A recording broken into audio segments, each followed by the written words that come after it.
Vidocq Society is a group of the world's greatest detectives, men and women from around the world, who've dedicated themselves to trying to find justice in cold cases where the police or, the FBI can't catch the killer. And there are 100,000 estimated killers in the United States who've gotten away with it. And they have a sort of colorful style. Some of them are retired, a lot of them aren't.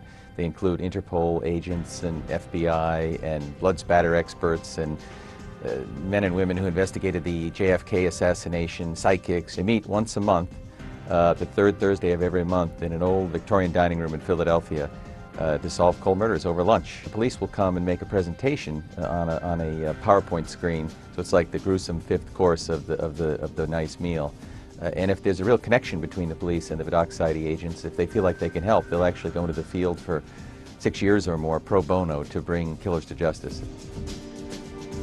There are three founders. Bill Fleischer is an FBI agent, and one of his best friends is one of the world's, probably the world's greatest, or certainly most celebrated forensic artist, Frank Bender, and Richard Walter, the world's, the living Sherlock Holmes, they call him at Scotland Yard. So these three men make all the decisions for the Vidocq Society, and I had to meet with them and sort of pitch the idea that I'd like to do a book on them. They were resistant at first because cops have a natural antipathy with journalists or writers, but over time, over a long and difficult time, I developed the relationships that made it possible.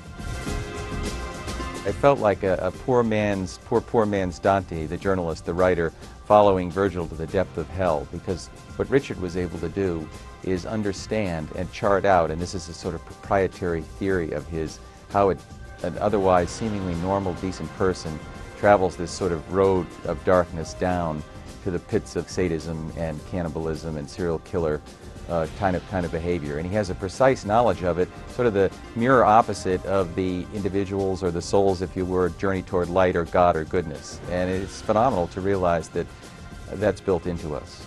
Richard Walter, Bill Fleischer, Frank Bender, these real-life detectives, three of the greatest detectives in the world who lead the Vidocq Society, are so filled with life and wonder and humor and cynical humor and black humor and authentic humor and wisdom, far beyond what I often experience.